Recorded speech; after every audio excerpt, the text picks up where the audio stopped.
Masih berusia muda, pemuda di Banyuwangi, Jawa Timur berjuang seorang diri merawat dua orang lansia perempuan. Kedua lansia tersebut adalah ibu kandungnya yang menderita penyakit pikun dan sang bibi seorang penyandang disabilitas. Perjuangan pemuda tersebut berhasil viral di TikTok, usai kerap membagikan aktivitas hariannya bersama ibu dan bibi melalui akun @ozahyungki, Jumat, tanggal 25 Agustus tahun 2023. Setiap pagi pemuda tersebut memulai hari dengan menggendong sang ibu untuk pergi berjemur.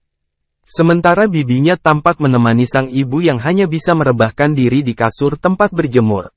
Sesekali terlihat sang bibi mengelap wajah kakaknya yang tak berdaya itu.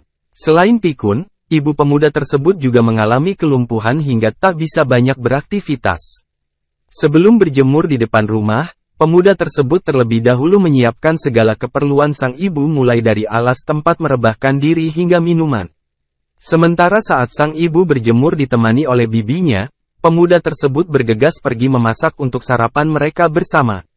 Usai memasak, pemuda tersebut langsung menyuapi ibunya lalu dilanjutkan dengan membersihkannya. Sementara sang bibi tampak ikut duduk sarapan tak jauh dari mereka. Setelah kebutuhan sang ibu terpenuhi, pemuda tersebut baru pergi sarapan. Hanya tinggal bertiga dengan ibu dan bibinya, diketahui ayah dari pemuda tersebut sudah meninggal dunia. Alhamdulillah saya dari kecil sudah dibekali banyak ilmu untuk mandiri dari ibu dan alam. Bapak jadi tidak terlalu sulit menjalani hari-hari di keadaanku saat ini. Terima kasih juga atas support dari kalian semua, tulisnya dalam unggahan tersebut. Selain merawat kedua ibu dan bibinya, pemuda tersebut juga pergi bekerja. Keduanya dirawat dengan baik oleh pemuda tersebut meski harus melalui banyak perjuangan seorang diri. Pemuda tersebut pun ramai mendapat dukungan dari warganet yang ikut dibuat haru dengan ketulusannya.